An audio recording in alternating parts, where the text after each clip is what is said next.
Hola, soy el doctor Nicolás Garrido, soy biólogo y soy el coordinador del máster sobre la base teórica y procedimientos del Laboratorio de Reproducción Asistida.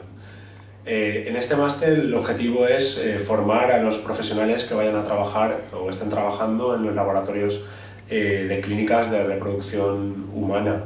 Está basado en 16 módulos teóricos que se imparten a distancia, de manera que permite a los alumnos el ser capaces de seguir el desarrollo del curso en los horarios en los que ellos lo estimen oportuno. Por eso es de especial valor para aquellas personas que actualmente estén desempeñando ya una labor profesional. Está íntegramente realizado por parte de profesionales del Instituto Valenciano de Infertilidad, sobre todo de la Clínica de Valencia.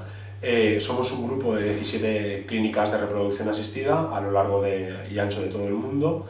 Y está dedicado básicamente para especialistas licenciados en técnicas, en licenciaturas biomédicas, como pueden ser biología, veterinaria, bioquímica, farmacia y cualquier otra especialidad afín. En los últimos años este máster ha tenido bastante aceptación, tanto en España como en países de Latinoamérica principalmente, sobre todo por la facilidad del idioma.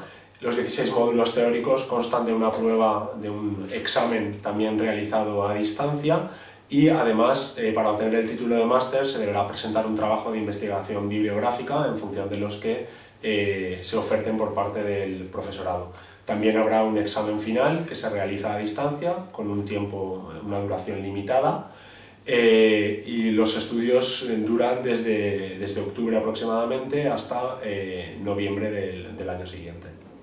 Os invitamos a que forméis parte de nuestro alumnado y os agradecemos vuestra atención.